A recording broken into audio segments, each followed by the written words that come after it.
a todos nuestros suscritos al canal de YouTube, a quienes nos dan visualización a nuestros diferentes videos, a quienes nos siguen en nuestras demás redes sociales. Bienvenidos a este video. Este video va a tratar sobre, o más bien, de aquí en adelante vamos a hablar de vamos a hacer varios videos hablando de la responsabilidad extracontractual del Estado. En videos anteriores estuvimos haciendo o tratando unos temas relativos a los accidentes por hueco en la vía y a las privaciones injustas de libertad.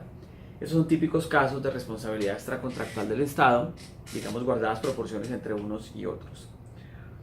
Lo primero que vamos a hablar en este video es lo referente al daño. El daño es un elemento esencial de la responsabilidad del Estado, es decir, de cualquier tipo de responsabilidad más bien. Resulta como un elemento indispensable el daño si se pretende una indemnización o un reconocimiento patrimonial por la causación de algún perjuicio o algún detrimento. ¿Qué puede ser el daño? El daño es claramente una situación que menoscaba, que genera un perjuicio, que genera un detrimento a una persona o a sus bienes. Ese perjuicio, ese detrimento a las cosas, a sus bienes, pues de alguna manera efectos de la demanda se convierte en una situación cuantificable en dinero.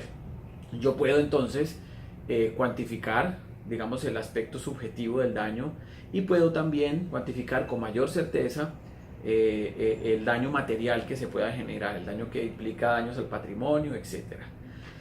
En principio, el daño, digamos en sus orígenes, el daño no era concebido como una forma de detrimento donde se valorara el aspecto subjetivo, es decir, no importaba si se generaba un daño, lo que hoy conocemos como daño moral, inclusive también el daño psicológico en vida de relación, lo que hoy se connota como el daño a la salud, pues en algún momento no existió como una situación digna de ser valorada como daño, sino que se reparaban únicamente los daños que eran cuantificables en dinero.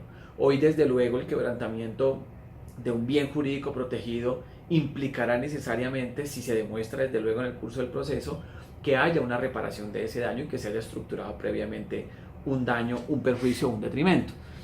Eso implicará necesariamente la derivación o el estudio de los diferentes daños que se puedan haber causado. En ese sentido, los daños pueden ser materiales o inmateriales.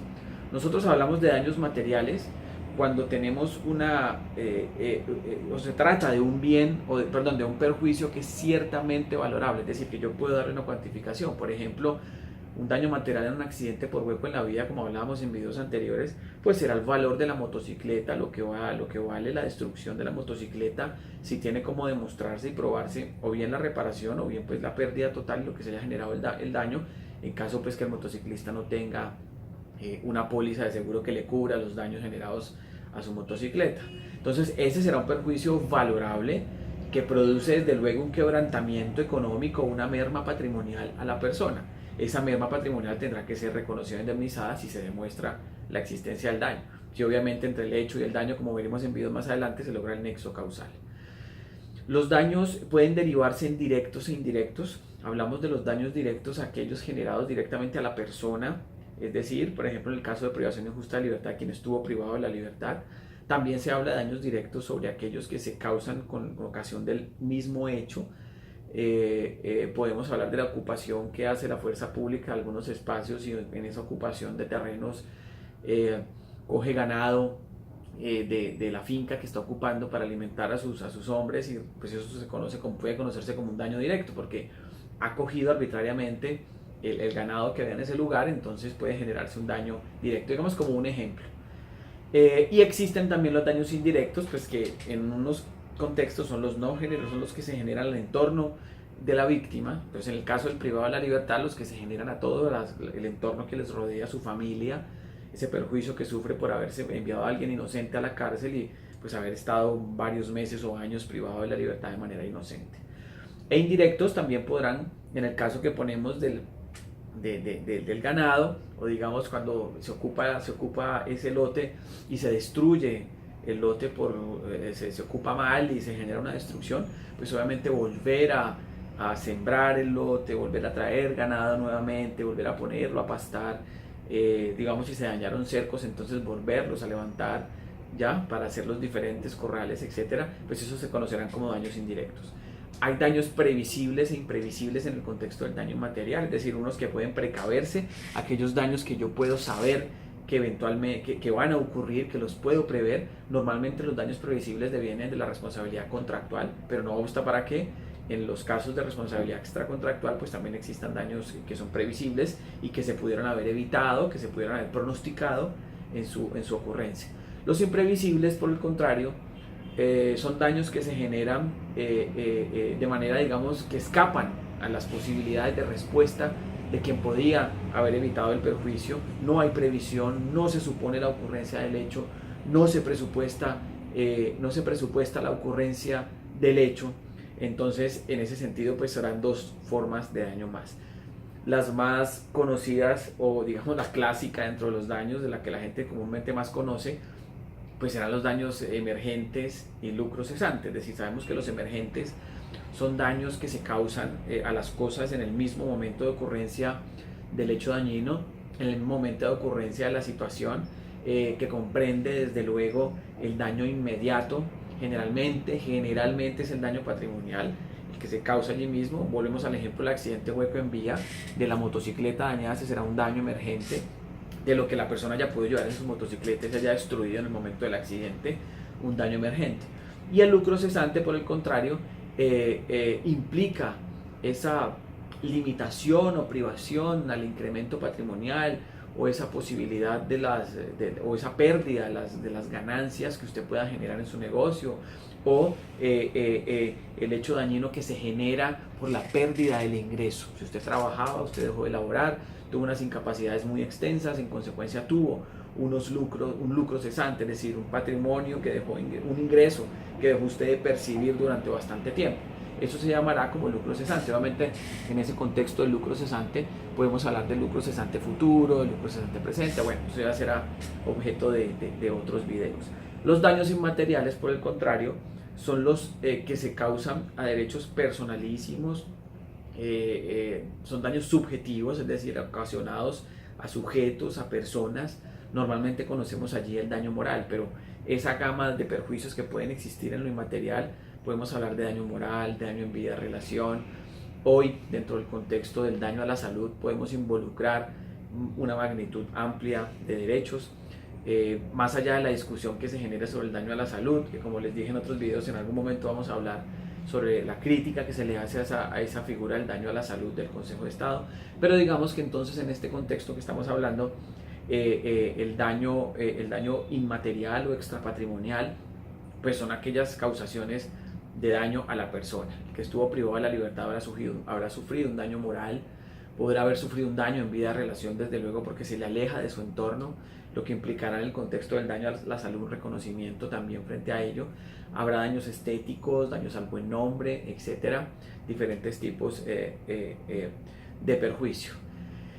La diferencia entre daños materiales, inmateriales o patrimoniales, extrapatrimoniales está dado porque en uno estamos hablando del daño que se le genera a la persona en su calidad de ser, en su calidad de persona, y cómo puede perturbarse inclusive en aspectos psicológicos o psiquiátricos con la causación de un daño. Esos son daños que yo no puedo valorar ciertamente, pero que intentamos, digamos, en la demanda valorar lo mejor posible, pero que no podemos decir cuando se cause un daño por X o Y circunstancia, el valor va a ser indiscutiblemente ese, sino que podrá existir una forma de daño diferente dependiendo de la persona a la que se le causa. Hay personas que son más resistentes a las controversias, hay personas, y lo hemos tenido aquí en nuestra oficina, de casos de privación injusta de libertad, donde hay personas que han sido privadas de la libertad por largo tiempo y logran resistir de una manera muy sólida la privación de la libertad. De otras personas que también llegan a ser privadas, mentalmente se destruyen, moralmente se disminuyen, incluso a veces hay consecuencias psiquiátricas por la privación de la libertad. Son dos situaciones donde se priva de la libertad, procesos similares, pero la causación del daño es diferente.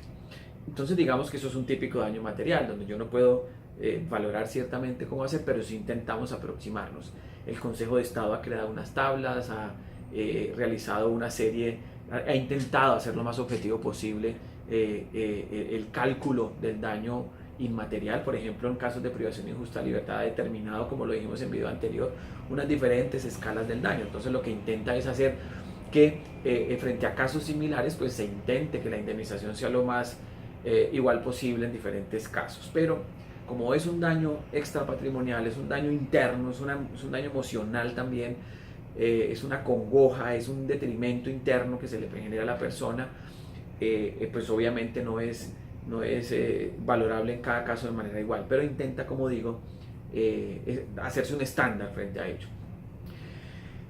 También en ese perjuicio inmaterial puede estar incluido que termina siendo un daño patrimonial, termina siendo un daño ciertamente valorable, pero que de alguna manera deriva del daño que se le puede haber generado a la persona. Por ejemplo, un accidente en hueco en vía, como hablo de ellos pues porque son los videos que ya hemos hecho hasta este momento, de esos tipos de casos, a la persona que queda hemipléjica o cuadrapléjica o que queda en cama con ocasión del accidente y que obviamente que venía trabajando y tenía unos ingresos y se puede demostrar el salario que tenía, o por lo menos que tenía un ingreso de salario mínimo, que ese se presume como ingreso mínimo de todo colombiano.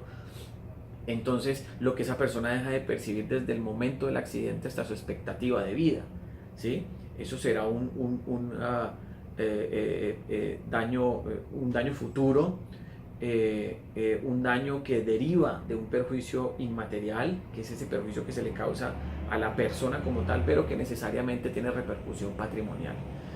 En ese entendido, cuando nosotros estamos hablando de daño, tenemos que tener claro que hacemos referencia a la circunstancia que genera un perjuicio o un menoscabo a una persona.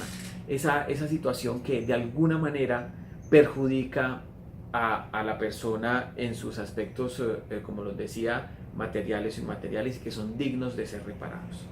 El daño, pues, es el primer elemento que tenemos que tener claro a la hora de la responsabilidad extracontractual del Estado. El daño es el que nos da el primer paso, por lo menos para estudiar un asunto de esos. Ya luego, cuando nos entramos a analizar el caso, pues evidenciamos si efectivamente están los hechos, si están los hechos generadores del daño, si justamente es por una falta o una responsabilidad que pueda derivar en el Estado, conectar esas situaciones entre el hecho y el daño y estructurar el régimen de responsabilidad o el título de imputación que se le va a presentar al caso. Pero en principio es importante tener presente el daño. Para quienes pretendan demandar al Estado, por ejemplo, o pretendan presentar una demanda por algún tipo de daño, lo primero que tienen que tener claro es que ustedes digan: el daño que me generaron fue X o fue Y, tengo cómo demostrarlo, está la historia clínica, algunas valoraciones, otras pruebas se recaudan en el curso del proceso, desde luego. Pero lo importante es tener presente ese detrimento o ese menoscabo. Espero que con este video les haya quedado un poco claro el tema del daño, explicado lo más simple, de la manera más simple posible, sin tanto tecnicismo. Intentamos hacerlo sin que sea tan jurídico para las personas pues que no conocen de derecho y que de alguna manera quieren comprender el tema. Nos vemos en un próximo video hablando de las demás condiciones de la responsabilidad extracontractual del Estado. Hasta luego.